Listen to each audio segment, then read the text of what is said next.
Well, we saw three stocks run up and a track. Now, two of the suits went, one for 50 something, the last one for 63 to the lead home player. That was what he needed to beat this guy on his boat. The other stock that went was a Central, which went for around 36 or so. Centrals are worth about 20 right now. Suits are worth 40. So we're seeing still a high increase. Now the Suit has one advantage. It's sitting right here and can buy an extra run. But that run's not worth much right now. It's worth $7 a share. Still a lot of ground to cover before that becomes worthwhile. Now, no one can trigger that though, except for this guy. He can hold on to that and prevent it from happening. All right, yeah. Here we are in Pampas Railroads, by the way, in case for some reason you stumbled onto this and haven't been watching the rest of the series. We played out the rest of the round. The one guy who had the most money and could have bought more Centrals, somebody else bought. He ended up getting one. I don't know what fell where, to tell you the truth, anymore. He ended up getting one at around 40 something. This guy had over 50, 60 bucks. But he would have only been able to buy one.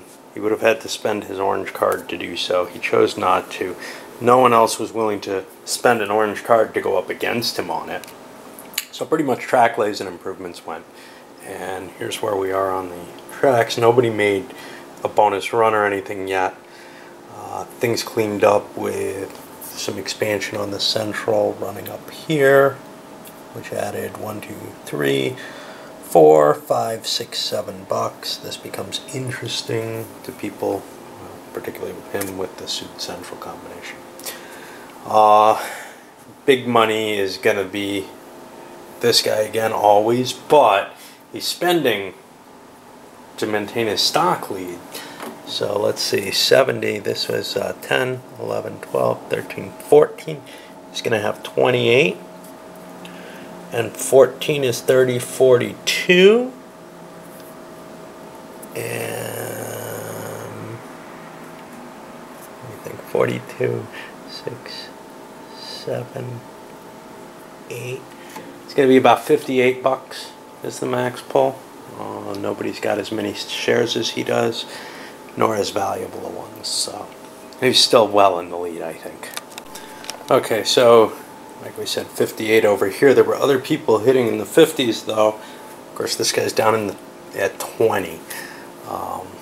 You know, clearly there are a couple of people who are just so far out of it at this point, cash-wise. Now, this guy doesn't produce much, but if Centrals do well, and if he can get another one, they become more interesting. Of course, there won't be a lot of people working hard to make Centrals work well.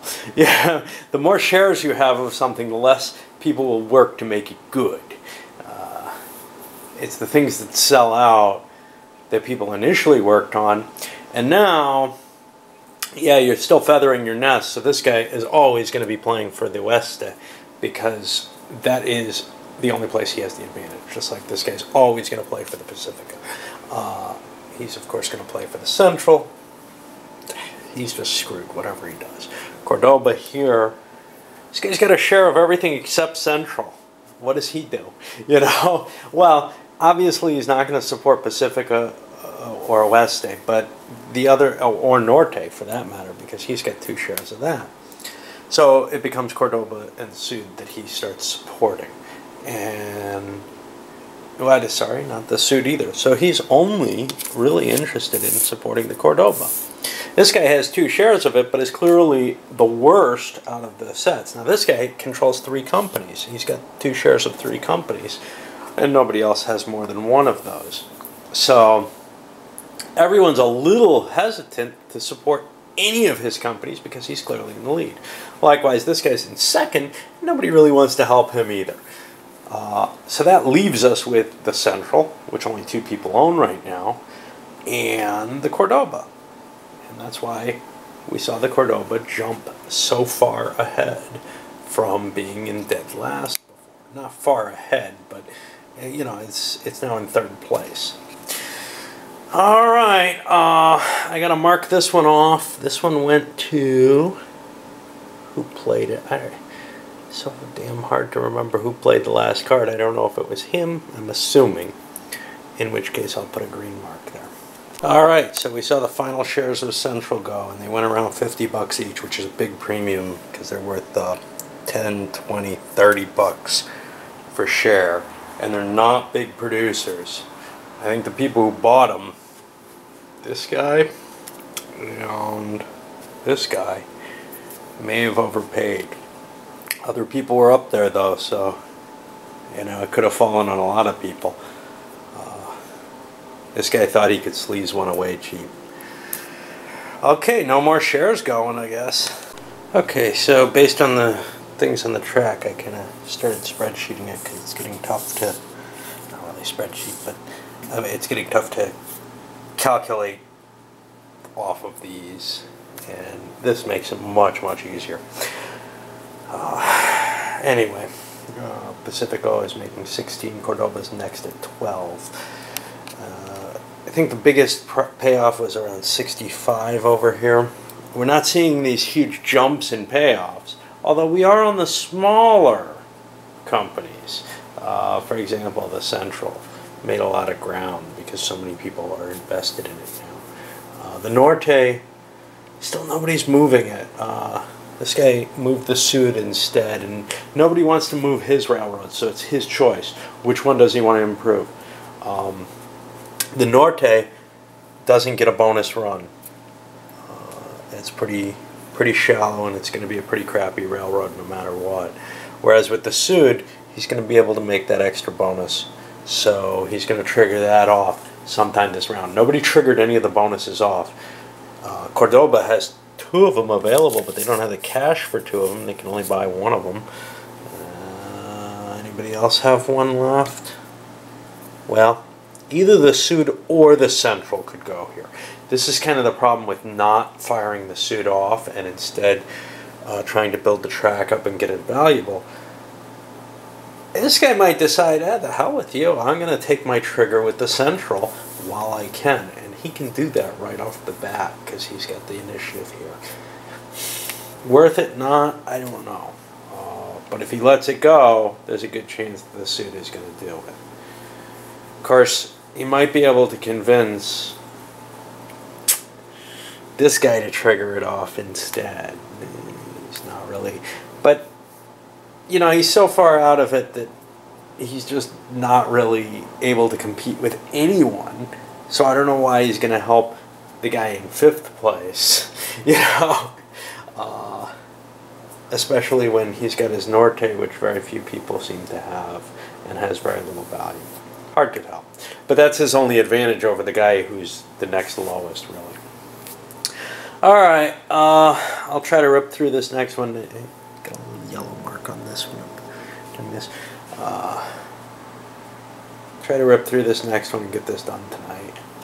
Okay, so the first 3 players shot off helping the Central out by building more track for it, getting its value up to 8 bucks a share on a payout, and then purchasing the off-map connection, which also increases the value of the track. Now, it's a better value than 15 buck 2-track lay for the 10 bucks you get back, I guess. Is it? 15 and set? No, not quite. It's not quite as good a deal. But the point is, it doesn't really matter. The Central has a ton of money on it right now. The only question is, how many plays is it going to get before the game's over? This is the very last dividend round. And all the people who wanted to play it have already gone. Getting that extra runs, getting that extra income run is a bonus, especially since it hurts the guy who is in the lead and has 2 shares of the Sud. Seems like a good idea. This guy was unwilling to play. He wants to get his Cordoba built up and producing as much as possible.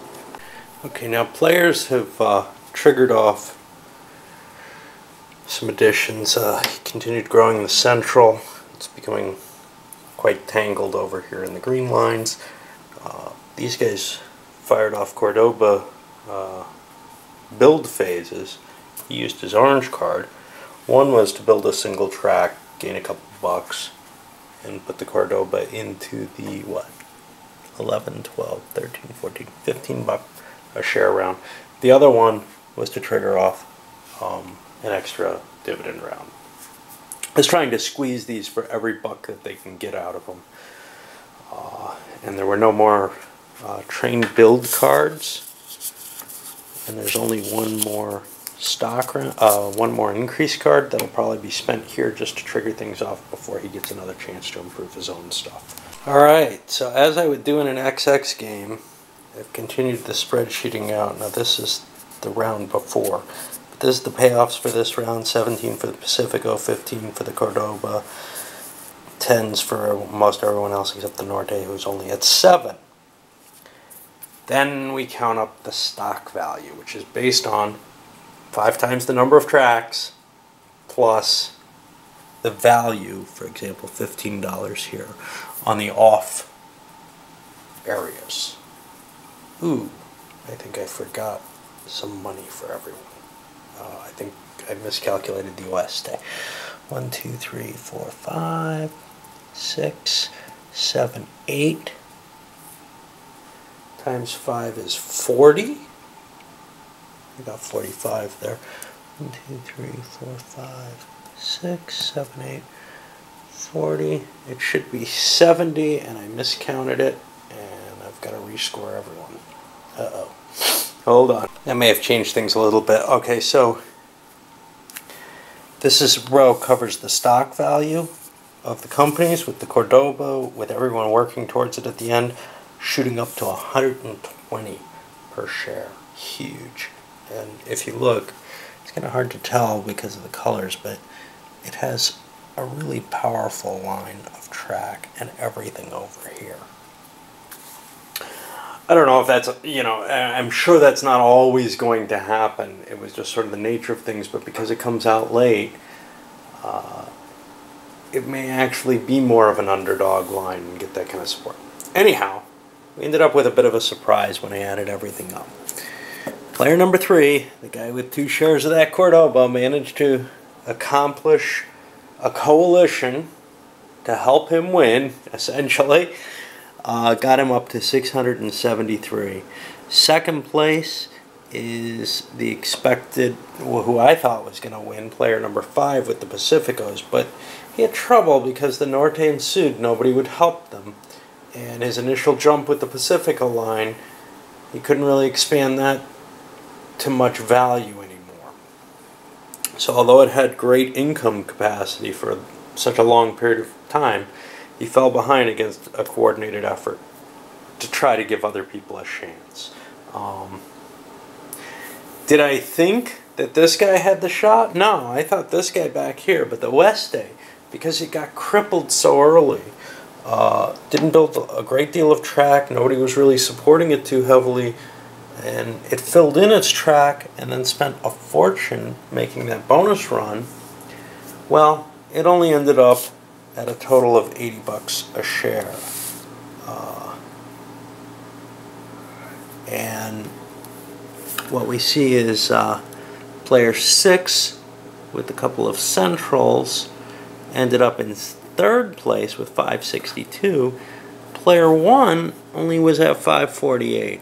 And then player 4 ended up at 431. He didn't really have much going for him. And finally dragging up the rear, the poor hapless second player with 327. And really, the 2 people in the worst shape helped the Cordoba a lot. This guy, I thought, was towards the bottom of the pack as well. And, he ended up winning, which is kind of an interesting situation. I believe, at least from the play notes, that cash is open in the game. By play notes, I mean there's a sample of play where it says one player, knowing, what everyone else has, bids their maximum. Well, if cash is open, this becomes a much more calculable game. And that makes it a little bit more painful, especially towards the end. I'm not sure, you know, would somebody have counted this up and said, oh, wait, he's ahead now. What is he, you know? Keeping things kind of in the dark, it was a shock that he won. If people were paying tremendous attention and calculating everything out, that may not have been a surprise. I'll come back with a review about it, and I'll wrap this up as the last installment of the actual play.